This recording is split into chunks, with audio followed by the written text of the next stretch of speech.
Welcome everybody out there watching today. Thank you for joining our next instalment of this On the Couch virtual series. We've had the pleasure over the last few weeks of talking to many of our leaders within government, including Jim McDowell, David Reynolds, Rick Purse, and today Cathy Taylor, from the Chief Executive from the Department of Child Protection, joins us to talk all things COVID-19, how the department is performing under these unusual times, and some of her thoughts on leadership and what the future may hold for us. Also have from those at home some pre-submitted questions, and we'll work through those as well with Cathy inside the next half an hour. Before we get into those, I would like to acknowledge that the land that Cathy and I are sitting on today is the land of the Kaurna people. We respect their traditional relationship with the land and acknowledge their elders past, present and future.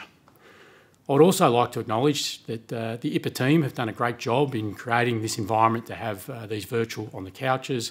So recognise them and their major sponsors, PwC, Flinders University and the Senior Management Council of the State Government of South Australia. Well, with that, Cathy, welcome to On the Couch. Thank you, Mark. It's a pleasure to be here with you today in what are some pretty unusual, or at least different times for many of us. One of my key observations, perhaps having sort of sat through this environment now for the best part of a few months, is the impacts are really individualised. You know, some people have had a bit of inconvenience in their life. They're adhering to some social distancing restrictions. They can't get toilet paper and flour in the supermarket when they want it, but apart from that, life is marching on. For others, it's been much more extreme. Maybe they've suffered the virus themselves, or a family member or friend has. Perhaps they've had to go into more strict quarantine arrangements. Unfortunately, some will have lost their jobs, or income would have been significantly reduced. And for many of us with kids, we've had them at home for the best part of the last 4 weeks, which presents its own challenges at the best of times. With that individualised nature sort of front of mind, and noting that many of our basic needs continue on regardless of the unusual circumstances, what are we seeing around the need for child protection services and the activities that your department undertakes, and does it look the same or different in the COVID-19 environment? A great question, Mark, and thanks. So, look, really interesting. Early days, like most in the community, we were trying to really understand the really important information that health were providing to all of us. You know, how did we maintain good social distancing? How did we do our work? And so early on, we really took the opportunity to get our, dust off our business continuity plan and really try to understand, did it lend itself to this time? And I'm probably not saying anything that no one else has said to you, which was, it's really well designed for, the natural disaster, the bushfire, the cyclone, the flood, but it never sought to contemplate this sort of environment. That said, I have a fantastic leadership team, and we did some work really early on to dive deep and to take a step back and really go, what's our business? Like, what are the critical elements that we need to continue to provide? And what does the community need us to continue to provide? So very early on, we recognised people have got to still be able to ring and alert us where they are worried about a child or family being at risk. Secondly, we needed the opportunity and we needed the capability to be able to go out and investigate those matters, because we didn't want to leave any child in an at-risk situation. And then for probably a very large group, I often refer to myself as, one of the biggest parents in South Australia, with some, more than 4,000 children and young people under guardianship. How did we provide them with safe care? Remembering that unlike most children and young people in homes across South Australia and Australia more broadly, these are children and young people who've experienced trauma and abuse and neglect. And so then you overlay the whole question of COVID-19 and what does it mean not to have contact with people that you know and you trust. So we spent time thinking about how do we deliver our services, what were the critical and essential elements of the services, and could we deliver them in a way that kept people safe? So, could we use technology and all of that? I think the other thing we were really lucky about we'd spent a lot of last year really honing our communication, so doing work with our carers and also doing work with the non-government sector, because they are fundamental to us. Like, we don't deliver this service by ourselves. So I think my big take out of it has been, yes, we needed to rethink our work, but we built upon a really strong base and leveraged off a whole lot of work we'd already done. Yeah, it's fantastic, and it is, I think, a demonstration of how great our teams and our governments have been at planning and responding to things we didn't predict very well. We never sort of ran a session on what would happen if a virus broke out, but we did what happens if our building catches on fire. What has it felt like for those on the front line within child protection? Have they had to do things differently, or are they are undoubtedly still the unsung heroes of the front line? Is it different for them, or are they just sort of wearing it? Look, I think they are as frontline as you get, a bit like our healthcare workers, our police officers, our fireys and our ambulance officers. So often they'll find themselves going into a household and they may not know the history of the household, but add the layer of COVID. So we don't know if they've had contact. So at any time in doing their frontline work, I think there's an additional element that has played out. What I think our practice staff have been fantastic on, both there and in our residential care, is actually thinking about children and young people and keeping them front and centre. So while obviously they've had quite legitimate concerns and anxieties, as we all do, about what does this mean, how do I not put my own family at risk, the only concern that I've ever heard from any of our staff has been, what does it mean for children and young people that we're continuing to work with? And you're right, like, this has come, and there's never been anything like this in our history. One of the experiences, though, I did reflect upon with staff was I was in Queensland, obviously during the floods of 2011, and it's not the same, but it was, with 98% of Queensland being under flood at that time, we couldn't continue to sort of segment our daily work and just think that we could do that without being affected. So I think that's one of the learnings I brought to this, which was we're going to have to do critical and essential work, as are our people, and they've risen to the challenge. What we have done is some really practical things, like we've split Team A, Team B, because the last thing I wanted was, for any of my officers who got impacted to lose all of their capability at one time. So at any time we'll have half the team where we can working from home. The one area I haven't been able to do that in is our residential care. These are people, working with, our most vulnerable children and young people in SA. They're actually providing a home-like environment for them. They can't deliver that from their own home. So if there are groups I want to sing out to, it's probably my, frontline staff going into people's homes, not knowing who they've had contact with and what, the history of that household is. And secondly, our resi care staff who've just been extraordinary, managing isolation when I haven't met a young person yet who finds 14 days in isolation easy, but our teams have supported that. Yeah, it's really great to hear the practical on-the-ground application of still delivering these essential services.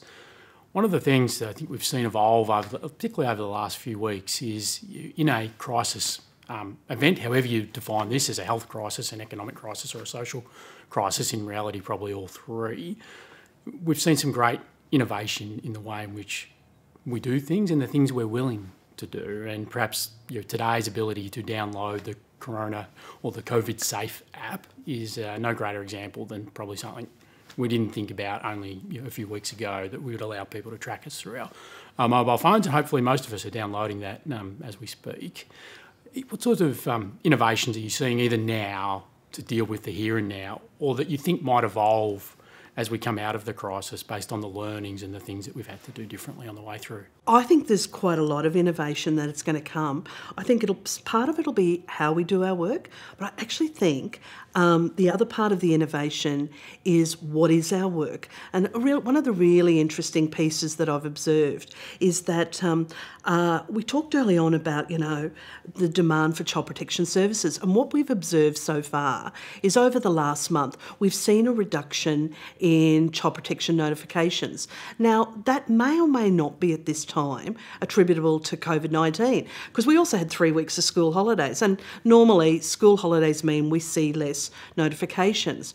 What we don't know is it just fewer notifications from, our mandatory reporters that are school teachers, or is it also because, police are seeing less, we've got less presentations, at emergency departments and domestic violence services and all of that. So I suspect our innovation is twofold: how we do our work and what is our work, and how we actually leverage some of our partnerships. We've been really well supported using technology as one of them, but also, I think we've got to be careful that you don't think technology is the end in and of itself. So we'd done a piece of work about 18 months ago, which I think you'll recall, about how do we make our workforce mobile. And so for us, the technology isn't just sitting there and, Zooming or using, one of the apps. Ours is actually making us much more mobile and actually being less sitting, at a desk doing our work like that. So that's one of our big ones. I think the other ones for us have been, we've been doing a lot of work with our partners interstate and overseas, like how are you managing some of these really interesting environments, about how do you provide safe care in a residential environment, how do you do your work? So some really out-of-the-box thinking happening with the non-government sector and across all the agencies in Australia about, could some of our residential care workers actually get approved as, specialist workers and carers in the future, or as foster carers for a particular period of time. So good old New South Wales, they did some early work through their sector and had some discussions with the ATOs. So we're seeing innovation. There are lots of things that we've all been talking about for some time, but it's that COVID-19 has enabled this to be accelerated or fast-tracked in ways we couldn't have imagined 6 weeks ago. Yeah. I sat in this exact sort of chair configuration only a few weeks ago with David Reynolds, and he reflected on perhaps two of the different ways of operating, which was the establishment of the National Cabinet, by extension the fact that he was talking more with his interstate Treasury counterparts, and that data was a kind of much more prominent part of a lot of the conversations that were occurring. Given that you've just sort of flagged that there clearly is a lot of interstate and international conversation going on, do you foresee that will be something that transcends this event, and as a result we'll be better connected and we'll work more nationally and internationally? Well, only last week we had a Community Services Ministers meeting on the Wednesday, and that's all of the child protection ministers around the country who met. Minister Ruston chaired that national meeting, and the real takeout is how alike all our experiences are and the preparedness and willingness to share it. So there were already really great relationships in place. What I think COVID-19 has done has actually just taken that to another level. For the secretaries or the chief executives group, which is great title, CAFS, Children and Family Secretaries Group. I chaired that national group and we met last Tuesday. We already had a really strong relationship and a real commitment to sharing information, policies, practices and processes.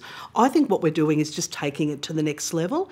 I also think that, and one of the areas we're focusing on, interestingly, is data, because a lot of different jurisdictions have noticed differences in their data, and we're seeing what's happening in the UK. So, as I just mentioned, we've seen a reduction in notifications, but ours is only sitting at about 10 to 20%. UK has seen a 60% reduction in their notifications. Queensland has been also tracking some really large amounts. So rather than us all trying to navigate that, we've actually taken the opportunity to stand up a national working group in partnership with the Australian Institute of Health and Welfare, who does all of our reporting, to go, actually, just at the time we put out the 1920 data, we expect to see a surge in demand. So actually we need to tell and create a really different story about what's really happening. So I think that all of this has really just brought to the fore how important what you do in peacetime is for what you need for wartime. Would be my big analogy. Like, God forbid, I'm probably sounding like Churchill now, aren't I? But it's so true. Like, it's just so important that the collaborations and the partnerships, you don't demand them when times are tough. Like, you invest in them, you nurture them, and you support them. So, like, we were really well supported at the time of the Royal Commission. Similarly, we all lent in when the Northern Territory were doing their work. Now there's this extraordinary strong group of child protection leaders across the country all working together to go, what's going to be what's actually happening? What's the real story about what's happening in demand? Is it across the board? What are we going to do in response? And I think it also gives us the opportunity to actually ask ourselves, and this is a South Australian question, and have we got the settings right? I think we know who our families at risk are. What I think this has given us is an opportunity to rethink, have we got the settings right, and should we rethink the way in which we do child protection in the best way that actually supports vulnerable and at-risk South Australians? It's great to hear that level of awareness and how we're using what we're learning now, what it might mean for the future. And we could go on, I think, for a very long time, actually, you and I, just to kick that around. I could talk underwater. If we switch it for a moment to a slightly different perspective, but building on that same theme, I think our communities have been amazing in the way they've responded as well, in terms of looking after each other and ensuring that community wellbeing is maintained through these trying times. Is what you're seeing and sort of contemplating in the data and thinking about different ways of working in the future, what are you sort of seeing in the community, so to step away? What do you see and feel down in the community and observing what people are doing? One of the things about child protection, and it's interesting, I don't think it gets the credit or the spotlight it requires for when our community are doing extraordinary things. So each and every day, South Australian families are opening up their homes and their hearts. You know, they're saying, putting up their hand to be a carer. So in this era, when you would think that people would be closing the doors, you know, bunkering down, going, look, I don't know if really it's the time for us to think about taking on the care of a vulnerable child or young person. All of our agencies, so these are our non-government partners, are telling us that more than ever, they're getting phone calls, they're getting interest. So it's something about, it's the best of community standing up at the moment. So we're actually seeing more interest. We have to think really differently about how do we then do, you know, carer training, carer assessment, because you can't do it face to face. So thank you, technology. Yes. But I've been overwhelmed by the fact that people care.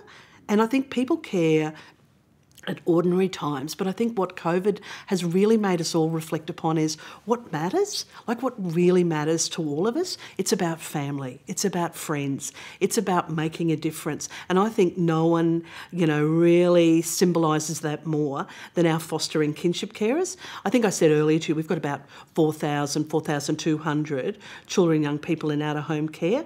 The vast majority of those, about 86%, are with family-based carers.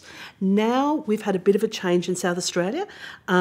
We've probably got about 1,500 children and young people who are with foster care, and we've probably got about 2,000 who are with kinship, which is extended family.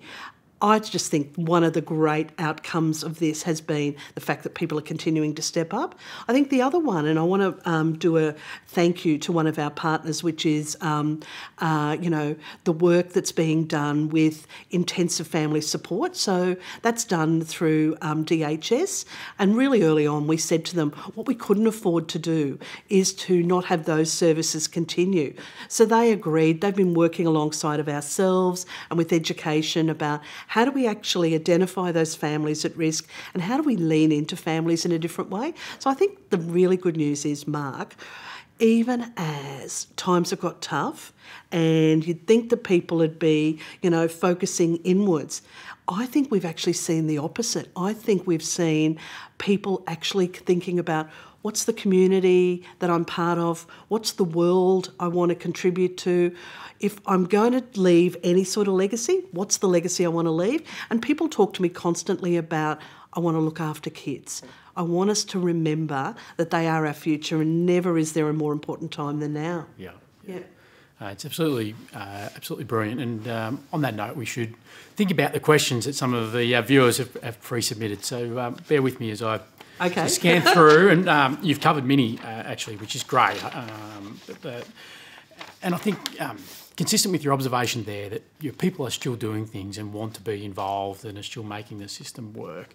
Many of the nature of these questions, I think, are people's wanting to understand how they keep doing things. So they're a little more focused in nature than the chat we've just had. So perhaps one, though, that we haven't touched on is as many of the usual safe places for children to go to when they're in danger are face-to-face environments, and many of those have been removed from our ability to access at the moment.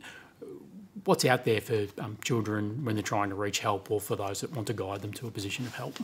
I think that's one of the areas that really moved very quickly. So, obviously in South Australia, we've got our own, from the Children's Commissioner, the Guardian for Children and Young People who are already in out-of-home care, the Commissioner for Aboriginal Children and Young People. But also the work, as we've talked about with education and all of that.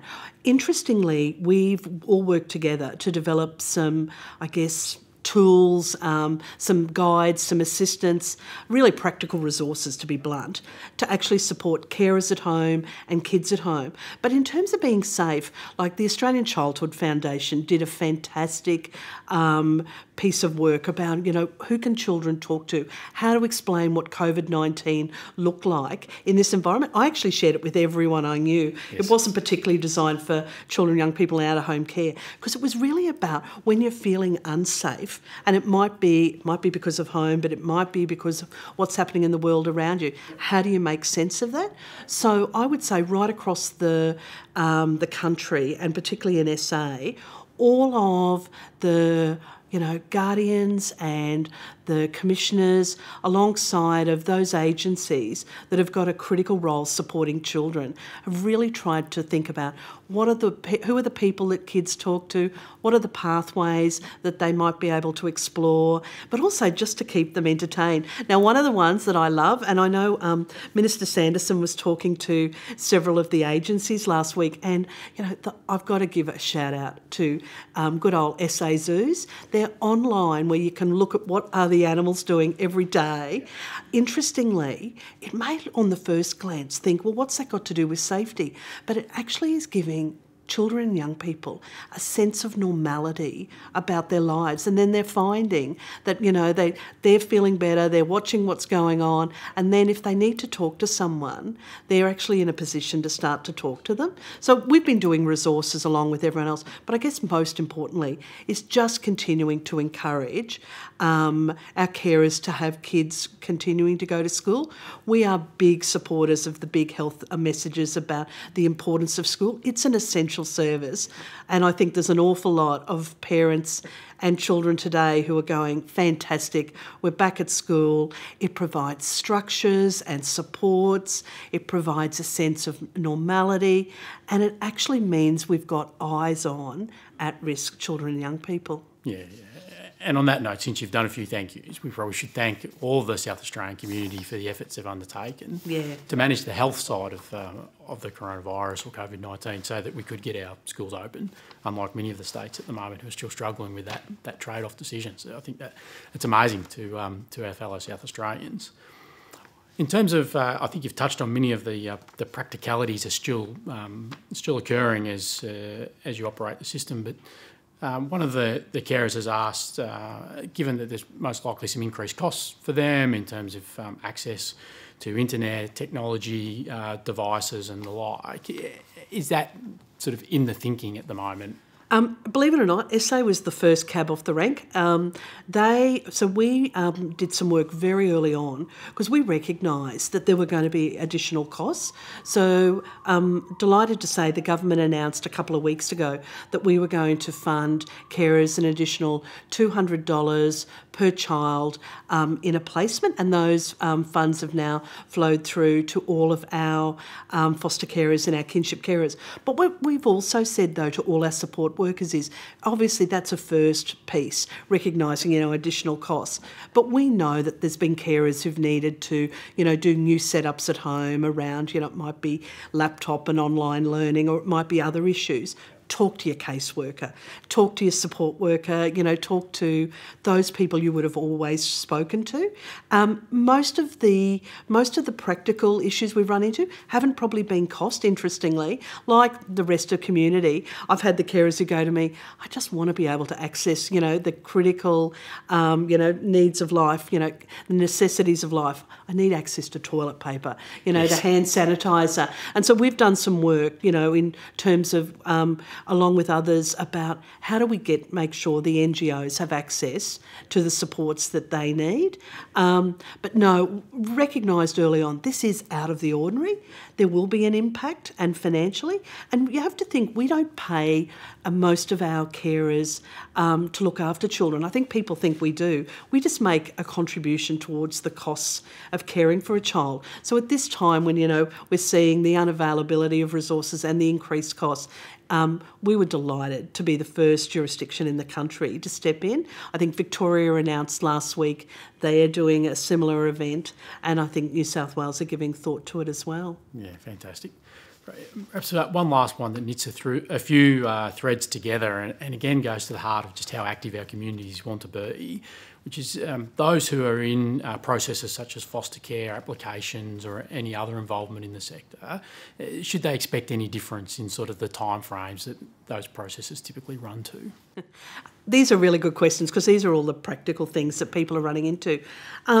The answer is, as long as we've got all of the relevant information, they shouldn't see significant differences or changes in the timeframes. What they might see, and this is probably particularly for our NGOs, who do all of our foster care work and then submit all of those applications to us. Of course, so much of the training that goes hand in glove with the assessment has previously been delivered face-to-face. It might be child safe environments training, might be first aid, and all of that. So we've had to absolutely think outside the box about how do we actually ensure people can get access to the training? We've also had to think about what's the training that you really should do up front as opposed to what's reasonable to do in the first sort of 3 to 6 months.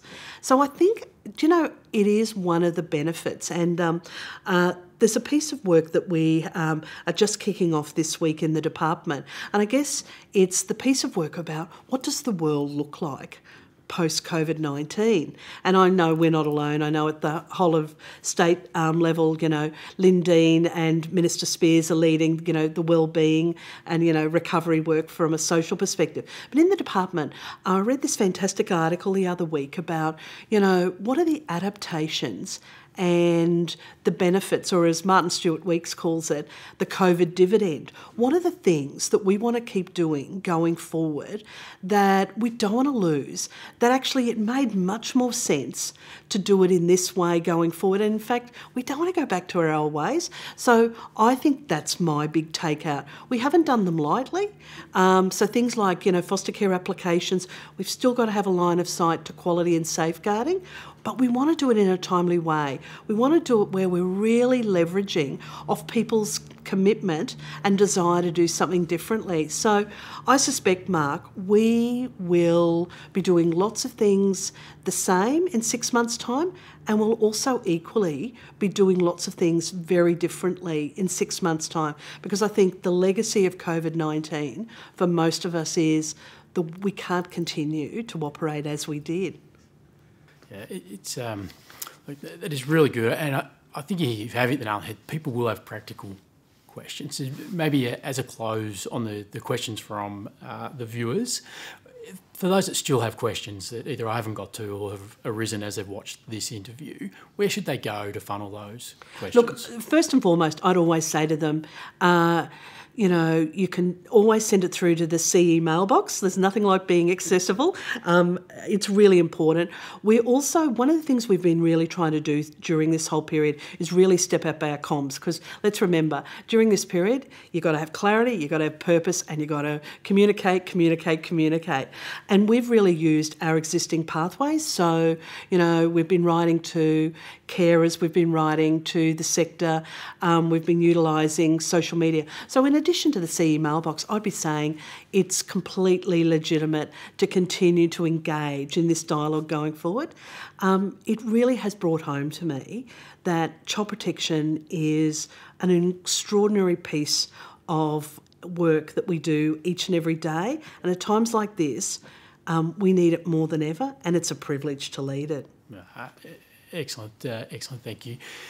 In closing, I think here we are sitting today talking about what has been an event that I think we've managed extremely well. 4 days in a row of 0 cases, 23 active cases in the state, and we should be really proud of the health outcomes we've achieved. Speaking recently with David Reynolds about the economic outcomes, the degree of compassion that Treasury are taking towards the South Australian economy is great. And now to hear where much of the conversation in the media has evolved to as well around what does it mean for us socially, it's great to hear just how active the department and yourself have been in not only getting on with business through this to keep our social connections together, but how much you're learning from it as well and what that might mean for a much better future for everyone involved in our communities, which is all of us. I do note, though, we are in very unusual times, and therefore it would be wrong of me to end with a thank you there. Rather, I think I should flip it on its head and say to you, is there a message you would like to close with and leave with those that have taken the time to watch and understand a little bit about child protection in a COVID-19 environment? I think the message is probably the one I started with, which is let's remember this is first and foremost about children and young people. And for those children and young people in the child protection system, through no fault of their own, they have experienced trauma, abuse and neglect. There is a workforce, both within government and across non-government, that is deeply committed to making a difference. But no one steps up quite like our carers, because they're doing it each and every day, even when I go home and have a sleep. You know, they're providing 24/7 care. So I think the big takeout for me is child protection. We throw this around all the time, but never is it more true than now. It really is everybody's business. It requires government, it requires non-government, it requires community, it requires schools, it requires our teachers, you know, our doctors, our nurses, our police officers. Everybody has a role to play, and I think if we can continue to have that dialogue out of all of this, Mark, then that's one of the things that will come out of COVID-19, which, as you say, it's not a great experience for anyone during this time, but if we can continue to have that experience, then that is a positive out of this. Thank you.